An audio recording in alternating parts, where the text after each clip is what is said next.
everyone. My name is Lydia Khalil. I'm a research fellow here at the Lowy Institute. Welcome to this edition of Need to Know. Today, we're really pleased to have with us Ed Davis to give us his expert thoughts on some very timely issues that have exploded in the United States and is capturing global attention: policing and the Black Lives Matter movement. He's here to talk us through what's really an extraordinary moment in America right now, where we have protests calling for systematic police reform, and there's been a huge shift in mainstream support, particularly among white Americans, for the Black Lives Matter movement. Now, Ed has a particular perspective for us because he's worked in law enforcement for 35 years. He spent most of his career in U.S. policing. He started out as a patrol officer at the Lowell Police Department and rose up to become superintendent. He also served as head of the Boston Police Department as its commissioner from 2006 to 2013. He was also commissioner during the Boston Marathon bombings and led its response. But Mr. Davis's policing experience is also international. He's worked on policing issues in Singapore, London, Northern Ireland, Jordan, and Israel, and has been a board member of the Police Executive Research Forum, the International Association of the Chiefs of Police, and Major City Chiefs Association. And currently he heads his own business strategy and security services firm. So Mr. Davis, Ed, thank you so much for joining us today. Thank you, Lydia. It's so great to see you again. So the first thing I want to ask you is your views on systemic racism within U.S. police departments. So it seems like now, particularly since the killing of George Floyd, there seems to be this widely held view that's not only reinforced by his killing, but subsequently by recent compilations of acts of police on video showing police using excessive force in the subsequent protests, that the police are systematically racist in the United States. You've been in policing for a long time. Do you hold this view? Where is this view coming from? Can you give us some contexts on why so many people are thinking this way of U.S. police forces? Sure, I welcome the opportunity, Lydia. So I reject the view that police are racist. I will say that we still recruit from the human race, and systemic racism is a problem in every institution. We're seeing it in the health field. We're seeing it in schools. We're seeing it in the boardrooms. So we're no better or no worse than any other group in the United States. As a matter of fact, our hiring policies over the last 20 years, usually driven by court decisions, but they've resulted in a significantly more diverse force than what it was when I went on the job in the late 1970s. So we've made a lot of progress. So on the issue of racism, sure there are problems. Sure we have to work on this every day, but so does everybody in this country. So I guess what you're saying is that policing and police departments in and of itself is not systematically racist, but rather it's a reflection of American society. Absolutely. Police officers go out there to keep the peace. That's the primary job that they have. I've been a big advocate of community policing. And, you know, a lot of people think of police as one, you know, sort of monolithic group, that we all think the same way, we all do the same things. And that couldn't be further from the truth. I've been part of a real large number of progressive police chiefs in the country that have been pushing for community policing model and pushing away from the militaristic model that some police departments still employ. And so we've made a lot of progress in that. And I don't think people understand that there's been a lot of change in police departments over the last 20 years. Well, I was going to say, this is a good moment, I think, to step back and perhaps explain to our audience, which is a bit more globally focused rather than US focused, how policing works in America, because in so many other countries, as I'm sure you've known, there's only a handful of police departments. They're often either state-based or federal, whereas the system in the United States is incredibly diverse and complex. So I'm wondering if you could give us a bit of a background on how policing works in the US. I'd be happy to. So there are 18,000 separate police agencies in the United States. Almost every one is controlled locally, some with just one or two police officers in it. So Wow. The concept of policing in the United States was transferred here from London in the middle to late 1800s, and we followed the Peel philosophy, which was about maintaining the peace, and the public are the police, and the police are the public, and it worked like that for many years, for a lot of different reasons. The model began to change in the 20th century, and with the advent of police cars and the idea of law enforcement as being the main responsibility of police. Before that, police did any number of social services. They ran food kitchens. They housed people who were new immigrants to the country. I mean, it really was a wide range of responsibilities.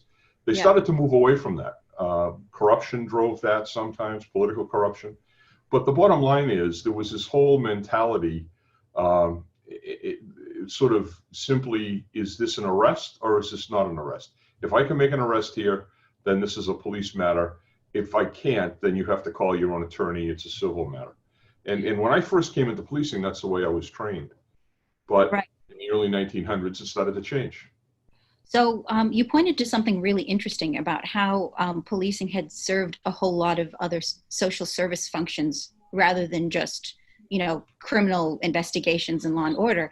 And, I've been having a lot of conversations lately with some, police colleague friends of mine about the protests that have been going on. And it's really interesting to me because they themselves have complained that the police departments over the years have been asked to take on more and more functions that are not a part of their core functions. So police have been called out to handle issues that they're not necessarily equipped to handle, issues that might be better left to social workers, counselors. And now a lot of the police officers that I know are saying, well, they're asking more of us and we're being responsible for the failures of society because we're the ones who are at the pointy end of the spear.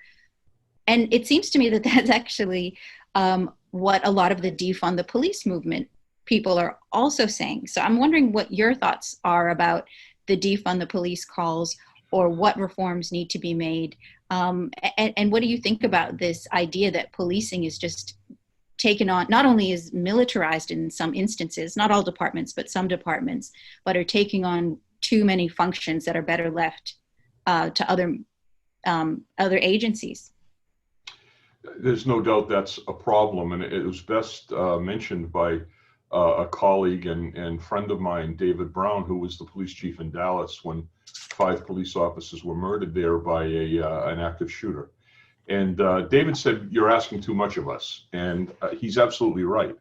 When I was brand new on the job, we had a very robust mental health system.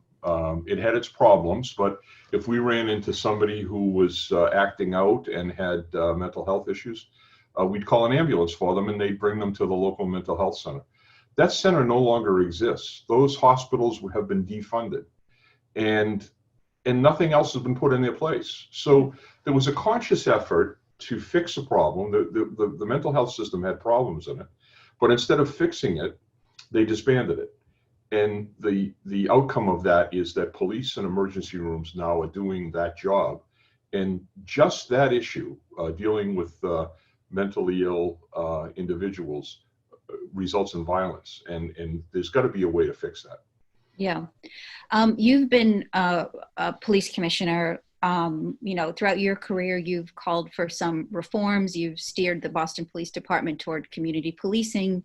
It seems like major city departments or other departments who've done the community policing model have been far better at not only community relations, but also in law and order and law enforcement. But I'm interested in your views on what might be standing in the way of reform. And here I particularly remember an op-ed that you recently wrote in the Boston Globe about how police unions can sometimes stand in the way of reform. So I wonder if you could elaborate on that, and in other ways that you think that reforms have been blocked. Sure. I come from a police family. My father was a union official when I was a kid, and I was a steward, shop stewardess when I first came on the job. So I'm very sympathetic to unions. Years ago, police were very badly mistreated in pay and hours and things like that. That needed to be fixed. But as time has progressed, the unions have eaten more and more into management rights. And, they call it quality of life for the officers. Mhm. But it's got to the point now where officers are picking their own cars, they're picking their own shifts. There's no concept of you putting diverse officers in diverse neighborhoods. Mhm. There's some real serious issues that have been gobbled up by the union. They're Mhm. also the biggest impediment we have to effectively disciplining an officer that, quite frankly, doesn't deserve to be on the police department. There's not a lot of them, but boy, when you get one, and it Mhm. sounds like this guy Chauvin was one, these are the kind of things that can happen. We've got to be very aware of that, and we got to fix that. Yeah.